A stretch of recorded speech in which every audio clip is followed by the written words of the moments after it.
నమస్తే. మనతో పాటు అయితే ప్రస్తుతం అశోక్ సార్ ఉన్నారు. సార్‌తో అయితే మాట్లాడదాం. నమస్తే సార్. నమస్తే అమ్మ. సార్ ఈరోజు సండే కూడా మరి సోమాజిగూడ ప్రెస్ క్లబ్‌లో మరి ఇప్పుడు ముఖ్యంగా ఎందుకు నిరుద్యోగుల తరఫున మళ్ళీ ఈరోజు సమావేశం పెట్టారు. అంటే మొన్న కూడా చూసాము. ఇప్పటికి పోస్టులు అయితే పెంచారు. మరి కాంగ్రెస్ ప్రభుత్వం మళ్ళీ ఇంత సడన్‌గా పెట్టాల్సిన అవసరం ఏముంది సార్? ఒకటి ఏమిటంటే మొన్నటి దాకానేమో వాళ్ళు 5,000 ఉద్యోగాలు ఇస్తామంటే గత 2 నెలలుగా దిల్సుఖ్ నగర్ మొత్తం ధర్నాలతో దద్దరిల్లిపోయింది. సోమాజిగూడ ప్రెస్ క్లబ్లో మాట్లాడినాం. సిటీ సెంటర్ లైబ్రరీలో ధర్నాలు జరిగినాయి పోస్టులు పెంచాలని. ఆ పోస్టులు పెంచలేదు. ఇవాళ కేవలం ఏదో ఇచ్చిన నోటిఫికేషన్ వచ్చినట్టుగా 7,437 ఉద్యోగాలతో నోటిఫికేషన్ ఇచ్చారు. నోటిఫికేషన్ ఇచ్చినందుకు ఎవరికి సంతోషం లేదు. పైగా నోటిఫికేషన్లు కూడా అన్ని కొర్రీలో పెట్టారు. అంటే అవకాశం లేదు. నోటిఫికేషన్ వచ్చిన అప్లై చేసుకోవడానికి కూడా అవకాశం లేని మాదిరిగా, చదివిన ఉద్యోగం రాని మాదిరిగా వీళ్ళ యొక్క నిబంధనలని కఠినతరం పెట్టారు. ఆ నిబంధనలు తొలగించాలని, పోస్టులు పెంచాలని ఒక ప్రధాన డిమాండ్తో ఇవాళ సోమాజిగూడ వేదికగా ప్రెస్ మీట్ పెట్టడం జరిగింది. నిరుద్యోగులందరూ కూడా ఆ ఏజ్ రిలాక్సేషన్ వచ్చిన వాళ్ళందరూ కూడా సామూహికంగా ఇక్కడ రావడం జరిగింది. దీనికోసం మేము కొట్లాట మొదలు పెట్టబోతాం. దాంట్లో భాగంగా ఇలా ప్రెస్ మీట్ పెట్టడం జరిగింది. అంటే ఇప్పుడు ఏజ్ రిలాక్సేషన్ ఎంతవరకు ఉండే ఎంతవరకు తగ్గించినారు? లేకపోతే ఎలా చేసినారు సార్ అసలు ఏజ్ రిలాక్సేషన్? వాస్తవంగా టీఆర్ఎస్ గవర్నమెంట్లో లాస్ట్ గవర్నమెంట్లో జీవో నెంబర్ 48, జీవో నెంబర్ 60 ఈ 2 జీవోల ద్వారా మనకు 32 కానిస్టేబుల్కి, ఎస్ఐకి 35 ఎలిజిబిలిటీ ఇచ్చారు. కాంగ్రెస్ వచ్చినాక ఏంటంటే మాది నిరుద్యోగ గవర్నమెంట్ అని బిల్డప్ ఇచ్చిందా మరి ఏమో తెలియదు, కానీ జీవో నెంబర్ 31 తీసుకొచ్చి వాళ్ళు ఇచ్చినటువంటి 5 ఏళ్ళకు మరొక 2 ఏళ్ళు కలిపితే ఆ కలిపిరు కాబట్టి 34 ఏళ్ళు కానిస్టేబుల్కి, 37 ఏళ్ళు ఎస్ఐకి ఉంది. ఆ జీవో ఎప్పటిదాకా ఉందంటే 2026 ఫిబ్రవరి 8 దాకా ఉంది. పిల్లలు ఏం చేశారంటే ఎట్లా 34 దాకా మాకు అవకాశం ఉంది, ఎస్ఐకి 37 దాకా ఉంది కాబట్టి చదువుకుంటామని చదువుకున్నారు. ఆ జీవో దాని ఒక టైం పీరియడ్ అయిపోయింది. ఎప్పటికి మన ఫిబ్రవరి 8కి అయిపోయింది. మరి అయిపోయినప్పుడు దానికి అనుగుణంగా 5 ఏళ్ళు ప్లస్ 2 ఏళ్ళు కలిపి 7 ఏళ్ళకి సంబంధించిన జీవో 87 రావాలా. కానీ 87 జీవో ఏం చేసిరు, 5 ఏళ్ళు ఇచ్చారు.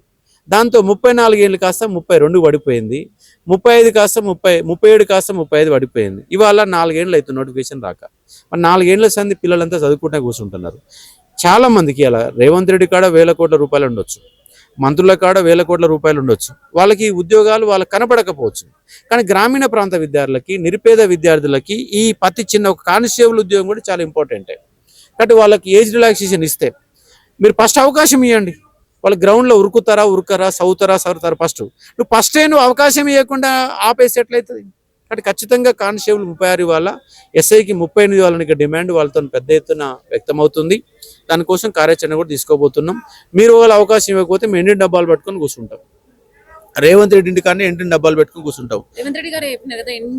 అదే ఆయనకి ఏంటంటే ఆయన అన్ని అల్ప మాటలా, మరి తెలుగు తక్కువ మాటలా, లేదా అహంకారమా, లేదా రెడ్డి అనే పొగరా, మరి ఏముంటుందో తెలియదు. కానీ ఎండిని తాగిన ఏమనంటే అసలు ఒక ముఖ్యమంత్రి స్థాయిలో మాట్లాడుతున్నావా? అసలు నీకు అవగాహన ఉందా? నేనేమో ఇంజనీరింగ్ పోరగాలనేమో కెమికల్ వేస్ట్ అన్నట్టుగా, క్రిమినల్ వేస్ట్ అన్నట్టుగా వాళ్ళని అవమానించే విధంగా, ఎంట్రీని తాగని చెప్పే విధంగా.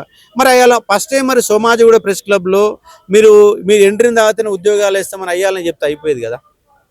సోమాజిగూడ ప్రెస్ క్లబ్లోనేమో కేసీఆర్ ఒక్క ఉద్యోగం కూడా కొడితే మీ అందరికి ఉద్యోగాలు ఇస్తాను అల్ప మాటలు చెప్తేవి, గద్దెనెక్కి కూర్చుంటివి. ఇవాళ గద్దె మీద కూర్చున్నాక 1,000 కోట్ల రూపాయలు సంపాదించడమే నీకు పని అయిపోయింది తప్ప సమాజంలో ఏం జరుగుతుంది, పేదలేంది, ఎవరేం జరుగుతుంది, వాళ్ళకి అవకాశాలు ఇవ్వాలా వద్దన్న ఆలోచన స్థాయి నిధిలో తగ్గిపోయింది. ఇవాళ అధికారులు చెప్పింది వింటున్నావు. అధికారంలోకి రాకముందు ఇవాళ నువ్వు ఉచిత హామీలు ఇచ్చిరు కదా. రాహుల్ గాంధీ ఎందుకు పట్టుకొచ్చినావు? రాహుల్ గాంధీ పట్టుకొస్తేవి, ప్రియాంక గాంధీని పట్టుకొస్తేవి, నువ్వు మాట్లాడితేవి, అన్ని అల్ప మాటలు చెప్తివి. అవతల గడ్డెక్కి గడ్డ మీద కూర్చున్నాక వాళ్ళ తప్పుదాలు మాట్లాడుతున్న సందర్భం. ఇలాంటి మాటలు పక్కన పెట్టి నిరుద్యోగ సమాజాన్ని న్యాయం చేసే విధంగా మీరు ప్రయత్నం చేయాలని కోరుతా ఉన్నాం. అలాగే లాంగ్ జంప్ కూడా 4 మీటర్లు పెడితే పోయినసారి కాంగ్రెస్ నాయకులు అద్దంకి దయాకర్, బల్మూరి వెంకట్ తదితర నాయకులంతా నిరుద్యోగులు ఎంటబెట్టుకొని టీఆర్ఎస్ ప్రభుత్వం వ్యతిరేకంగా వీళ్ళు కొట్లాడారు. మీ గాంధీ భవన్, మీ పార్టీ కార్యాలయం గాంధీ భవన్లోనే అర్ధరాత్రి 2 అయిన దాకా మీ ధర్నా చేసినాం. ఆయన నన్ను పిలిపించుకొని ధర్నా చేసాడు. ఎవరు బల్మూరు వెంకట్ నన్ను పిలిపించుకొని ధర్నా చేస్తే నైట్ అర్ధరాత్రి 2ంటికి మమ్మల్ని అరెస్ట్ చేసి కాచిగూడ పిఎస్ తరలించారు. పైగా ఇక్కడ సోమాజిగూడ ప్రెస్ క్లబ్లో లాంగ్ జంపులు కొట్లాడితే అద్దంకి దయాకర్ వచ్చి టీఆర్ఎస్ నాయకుల పంచలు కూడా కొట్టిన దాకా మేము వదిలిపెట్టాం. వీళ్ళందరూ ఇది పక్కన పెట్టి ఉద్యోగాలు ఇవ్వాలి నువ్వు మాట్లాడినావు. మరి అలా నువ్వు పంచలు వాళ్ళని ఊడగొట్టినవో ఏం చేసినావు అధికారులు కూర్చున్నావు. మరి ఇప్పుడు నీ పంచలు ఊడగొట్టాలన్నా, ఇలా అంగిడి డ్రైవర్ 2 పొడవుకి వరిబత్తల్ని బజార్లు నిలబెట్టాలన్నా, మరి ఇలా వచ్చి ముందుకు వచ్చి మాట్లాడవా మేము డిమాండ్ చేస్తూ ఉన్నాం. లాంగ్ జంప్ తగ్గియాలా, దాంతోపాటు ఫైర్లో కూడా ఖచ్చితంగా లైసెన్స్ ఉండక నిబంధనలు పెట్టారు. దాని కారణంగా మహిళలకు 1/3 అవకాశం ఇచ్చారు. మరి గ్రామీణ ప్రాంత మహిళలు ఎవరు లైసెన్స్ తీసుకొని ముందుగా అడిగి ఉంటారు చెప్పండి. ముందుగాలని ఒక 6 నెలల ముందే ఇగో మీరు లైసెన్స్ ఉంటేనే అప్లై చేసే అవకాశం ఇస్తాం, ఈసారి ఈ మార్పు రాబోతుంది అని ముందుగానే హెచ్చరికలు జారీ చేసి అందరు తీసుకునేవాళ్ళు. చెప్పకుండా సడి చెప్పకుండా ఇవాళ నువ్వు లైసెన్స్ అనే దాన్ని ఏర్పాటు చేసి గ్రామీణ ప్రాంత విద్యార్థులను దూరం చేసే ఒక ప్రయత్నం జరుగుతుంది. కాబట్టి ఖచ్చితంగా లైసెన్స్ అనే నిబంధనలు పక్కన పెట్టండి. హైదరాబాద్లో ఉద్యోగాలు ఇవాళ ఇవ్వకుండా దాన్ని పక్కన పెట్టిరు. ఉద్యోగ అవకాశం హైదరాబాద్ కూడా ఇదే నోటిఫికేషన్ చేర్చాలని, 19,000 ఉద్యోగాలు పెంచాలని, హెవీ లైసెన్స్ బ్యాడ్జ్ నెంబర్ లాంటి పనికిమాల నిబంధనలు పక్కన పెట్టి అందరికీ అవకాశం ఇచ్చే విధంగా, ఎగ్జామ్ రాసుకునే విధంగా అర్హత కల్పించాలని డిమాండ్ చేస్తూ వాళ్ళ ప్రెస్ మీట్ పెట్టినాం. ఈ యొక్క నాయకులను పట్టుకొని కూడా మంత్రులను కలుస్తాం. మార్చకపోతే మా కార్యాచరణ మా ఉంటుంది. అంటే నిరుద్యోగులు ప్రతిపక్షాల నేతల మాటలు నమ్మొద్దు, నేను ఎట్లయినా సరే మీ తరఫున ఉన్న మీకు న్యాయం చేస్తాను కూడా రేవంత్ రెడ్డి గారు కానీ మరి కాంగ్రెస్ నేతలు కానీ అందరూ అంటున్నారు కదా సార్. మరి యాడ్ చేసిన 2.5 సంవత్సరాల నుంచి వచ్చిన హామీ ఏంది? సంవత్సరంలో 2 లక్షలు అన్నావు. మరి ఏడాది పోయి 2 ఏళ్ళు పోయి 2.5 సంవత్సరాలు దాటిపోయి 3 ఏడాదిగా వస్తుండే నెక్స్ట్ ఇయర్ ఎలక్షన్లు వస్తాయి. మరి ప్రతిపక్షాల జోలికి పోకుండా ఎవరికడ పోతే నువ్వు ఎట్లిస్తావు? మరి ఇప్పుడు అవకాశాలు ఇప్పుడు 19,000 ఉద్యోగాలు ప్రతిపక్షాలు అక్కడికి ఎందుకు పోతాం? ఏజ్ పెంచు, ప్రతిపక్షాల అక్కడికి ఎందుకు పోతాం? లాంగ్ జంప్ తగ్గించు, ప్రతిపక్షాల అక్కడికి ఎందుకు పోతాం? ఇవన్నీ కూడా నిబంధనలు తొలగించు. విద్యార్థులకు ఇవి ఉరుకుతాడు చేస్తాడు. ఎగ్జామ్ ఫైనల్ అయితే రిటర్న్ టెస్ట్ అయితే రాయాల్సిందే. రాసినోడికి నువ్వు ఫైనల్ ఇస్తావు కదా, తెలివినోడికి ఇస్తావు కదా. ఫస్ట్ అవకాశమే లేకుండా నువ్వు గ్రౌండ్కే పోకుండా చేస్తే ఎట్లా ఇబ్బంది అవుతుంది? అవకాశం కల్పించాల్సింది కోరుతా ఉన్నాను. అంటే కొంతమంది నిరుద్యోగులు అయితే చూస్తూనే ఉన్నాము, నిరుద్యోగుల కొంతమంది ఆత్మహత్యలు కానీ అలాంటివి పాల్పడుతున్నారు. అసలు వాళ్ళకి ఏం చెప్తారు సార్? నిన్న కూడా ఖమ్మంలో పిల్లగాడు సూసైడ్ అటెంప్ట్ చేసిండు. దయచేసి నిరుద్యోగులారా మీరు ఎలాంటి ప్రయత్నాలు చేయకండి. ఇప్పటికీ 15 మంది పిల్లలు చనిపోయినారు. ఎంతమంది చనిపోవాలా? తెలంగాణ రాష్ట్ర ఉద్యమ కాలంలో అంతమంది చనిపోయారు, 69లో చనిపోయారు. ఇవాళ ఉద్యోగాలకి ఇవాళ చనిపోతున్నారు. ఎంతమంది చనిపోవాలి ఇంకా? కాబట్టి ఆత్మహత్యలు అనేది దీనికి సరైనటువంటి ఇది కాదు. ఉద్యోగం రాకపోతే ఇంకో పని చేసుకుందాం. మన తెలివి ఉంది. అమ్మ నాన్న ఏం చదువుకున్నారు? ఏం చదువుకోకుండా 8 మంది 10 మంది పిల్లలు చెప్పి సాధినారు. మనం డిగ్రీ చదువుకున్నాం. ఎన్ని చదివినోడు ఎందుకు పారిపోవాలా? పారిపోకుండా ఆత్మహత్య లాంటి ప్రయత్నాలు చేయకుండా నిజాయితీగా పోరాటం చేద్దాం. ఇది కావచ్చు ఇంకో పని చేసుకుందాం. అందరికి ఉద్యోగాలు, నాకు గవర్నమెంట్ ఉద్యోగం ఏం లేదు కదా, నేను కొట్లాడుతూనే ఉన్నా కదా, నేను కూడా ఏదో పని చేసుకుంటూనే ఉన్నా కదా, దానికి ఒక పరిష్కారం దొరుకుతుంది. దయచేసి ఆత్మహత్యల వైపు అడుగులు వేద్దని చెప్పేసి కోరుతా ఉన్నాను. Thank you sir. Congress government వస్తే కేటీఆర్ కుర్చీ దింపండి, వాళ్ళ పదవులు దింపండి, మీకు పదవులు వస్తాయి, మీకు ఉద్యోగం వాళ్ళ ఉద్యోగాలు ఊడబీకండి, మీకు ఉద్యోగాలు ఇస్తామని అధికారంలో నిరుద్యోగులను వాడుకొని అధికారంలో వచ్చిన కాంగ్రెస్ ప్రభుత్వము ఇప్పుడు నాది వరంగల్ డిస్టిక్ నుండి వచ్చాను. నేను వరంగల్ డిస్టిక్ నాది. నేను గత నోటిఫికేషన్లో నాకు 2 మార్కులతో జాబ్ మిస్ అయింది. అప్పుడు 2 మార్కులతో జాబ్ మిస్ అయితే నేను ప్రిపేర్ అవ్వకుంటూ అట్లనే మళ్ళీ నోటిఫికేషన్ కాంగ్రెస్ ప్రభుత్వం వస్తే ఎమ్మటే ఒక ప్రభుత్వం వచ్చిన 1 ఇయర్కే 2 లక్షల ఉద్యోగం ఇస్తా, నోటిఫికేషన్ ఫిలప్ చేస్తా అంటే నేను ఆశతోని మళ్ళీ కానిస్టేబుల్ నోటిఫికేషన్ వస్తుందేమో అని మళ్ళీ అప్పుడు ఆ 2022 నోటిఫికేషన్లో మా భార్య నగలు తాకట్టు పెట్టి నేను అప్పుడు ప్రిపరేషన్ అయినా. మళ్ళీ కాంగ్రెస్ ప్రభుత్వం వస్తే 1 ఇయర్కే నోటిఫికేషన్ ఇస్తా అంటే అప్పుడు నాకు 1 మార్కుతో జాబ్ మిస్ అయిందని నేను ఇంటికాడ పోలేక, విలేజ్లో పోలేక అట్లనే ప్రిపరేషన్ కంటిన్యూ చేసుకుంటూ ఇచ్చాను. ఇప్పుడు ఇస్తాము, 1 ఇయర్కి ఇస్తాము, 1 ఇయర్కి ఇస్తామని పేపర్లో ప్రకటన రావడం కానీ నోటిఫికేషన్ ప్రకటన ఇప్పటి వరకు రాలేదు. అట్లా చూస్తా అంటే 4 సంవత్సరాలు గడిచిపోయింది. 2022 నుండి ఇప్పుడు 2026 సంవత్సరం. అప్పుడు నాకు 28 సంవత్సరాలు ఉండే, ఇప్పుడు నాకు 32 సంవత్సరాలు అయింది. 16 రోజులు ఇప్పుడు తీరా నోటిఫికేషన్ వచ్చేసరికి నాకు ఏజ్ లేదు, 16 రోజులు ఎక్కువ ఉంది. నేను అట్లనే భార్య, ఇప్పుడు మా వైఫ్ ఏమో కుట్టు మిషన్లు కుట్టుకుంటా నేను చదువుతున్నా, పిల్లలు స్కూల్కి పంపిస్తున్నా, పిల్లలను స్కూల్కి పంపించి నేను లైబ్రరీకి పోయి చదువుతున్నా. నాది ఈ స్కూల్ కదా, నీ స్కూల్ పేరు ఏంది నాన్న అని మా పిల్లలు అడుగుతున్నారు. అయినా నేను జాబ్ కోసం ప్రిపేర్ అవుతున్నా అని వాళ్ళతో సమాధానం చెప్పుకుంటూ వాళ్ళతో పాటు నేను కూర్చొని చదువుకుంటూ నా లైబ్రరీ బిల్లు అంతా మా వైఫ్ చూసుకుంటూ వచ్చింది మేడం. ఇప్పుడు నోటిఫికేషన్ లేదు, నేను ఏమని చేయాలి? ఇప్పుడు 8 లక్షల దాకా అప్పు ఉంది బ్యాంకులో. ఇంటికాడ పోతేమో నాకేం చేయడానికి ఇంటికాడ ఏం లేదు. దీన్నే నమ్ముకున్నా, నాకు వేరేది ఏం రాదు. పోతే కూలి పనికి పోవాలి, లేదా నాకు నమ్ముకుంది ఒకటే చదువునే నమ్ముకొని ఉన్నా. లాస్ట్ టైం నాకు 112 మార్కులు వచ్చినా నాకు ఈవెంట్ స్కోర్ అన్ని ఈవెంట్లలో స్కోర్ పెడతారు, కానీ ఒకటే 16 మీటర్ ఈవెంట్కి 100 మార్కులు ఇచ్చేసిండు. మిగతా ఈవెంట్స్ స్కోర్ లేక నాకు ఈవెంట్ స్కోర్ రాలేదు, బెటాలియన్ జాబ్ రాలేదు. ఏఆర్ 1 మార్కుతో మిస్ అయింది, సివిల్ కానిస్టేబుల్ 2 మార్కులతో మిస్ అయింది. అప్పుడు జాబ్ మిస్ అయింది, అదే కంటిన్యూ చేసుకుంటూ చదువుకుంటూ వచ్చిన. ఇప్పుడు ఏజ్ లేదు, నాకు అవకాశమే నాకు అప్లికేషన్ పెట్టుకోవడానికి అవకాశం లేకుండా పోయింది. ఇప్పుడు మా భార్యకి ఏమని సమాధానం చెప్పినాం? ఇప్పుడు 4 సంవత్సరాల నుండి నన్ను చదివిస్తుంది. ఆ? మొన్ననే మా నాన్న 6 మంత్ బ్యాక్ మా నాన్న హార్ట్ అటాక్ వచ్చి చనిపోయాడు. మా అమ్మ పరిస్థితి ఇంటికి కూడా బాగాలేదు. మా అమ్మ ఒక్కటే వారానికి 1 రోజు 2 రోజులు ఉండి నేను చదువుకుంటా మా అమ్మని చూసి వస్తా విలేజ్కి పోయి. మా అమ్మ ఒకటే ఇంటికాడ ఉంటుంది.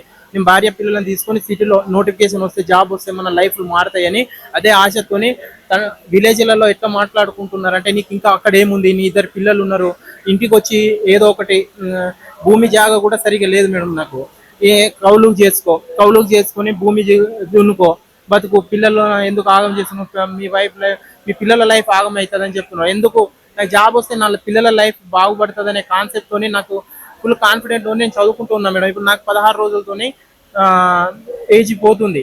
నేను రేవంత్ రెడ్డిని కాళ్ళు మొక్కి బదిలాడేది ఏంటంటే, ఇటు విలేజ్ వాళ్ళు ఎలివేసిళ్ళు, ఇట్లు తల్లిదండ్రుల దగ్గర మా నాన్న కూడా నాకు సపోర్ట్ లేడు. ఇప్పుడు మా భార్య ఎన్ని రోజులు సపోర్ట్ చేసుకుంటూ వచ్చింది. ఇప్పుడు తీరా ఇప్పుడు నోటిఫికేషన్ వచ్చినాక నాకు ఏజ్ లేదు, నేను అప్లై చేస్తలేనంటే ఏ ముఖం పెట్టుకొని నేను ఆమెను ఏ ముఖం పెట్టి చూపించాలి? నా ముఖం ఎలా చూపించాలి? దయచేసి ఒక తండ్రి పొజిషన్ లో ఉన్నారు.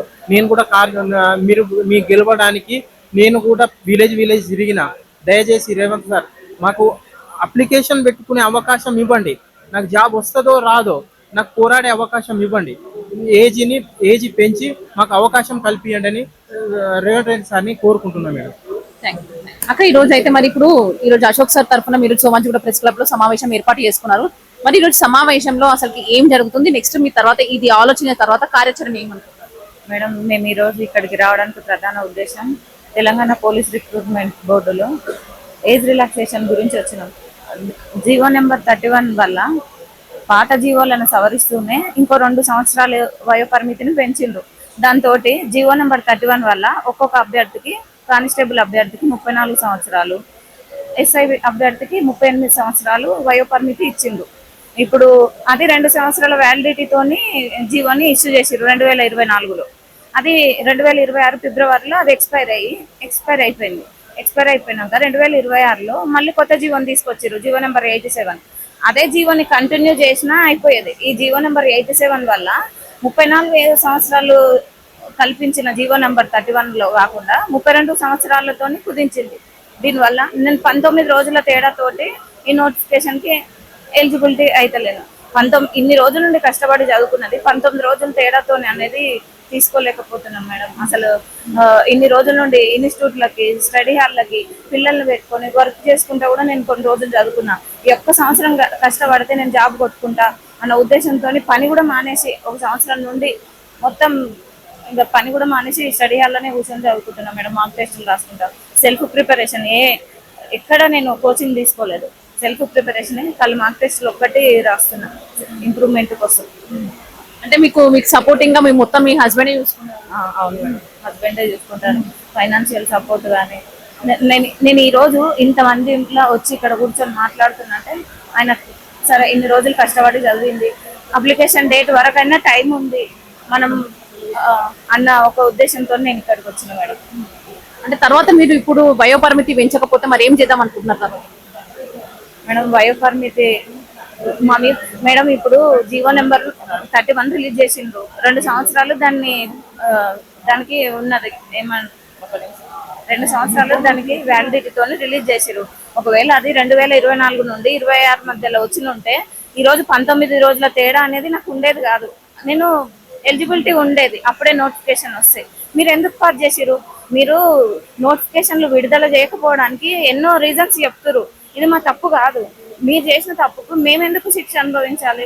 ఇప్పుడు మేడం ఎట్లుందంటే 19 రోజులు తేడాతో పోయింది అనేది మీరు సిస్టమ్ తీసుకోదు. అట్లే మీరు పాస్ చేసిన జీవోలు కూడా అదే విధంగా పని చేయాలి కదా. అప్పుడు మీరు చేసేది ఎట్లా న్యాయం అవుతుంది?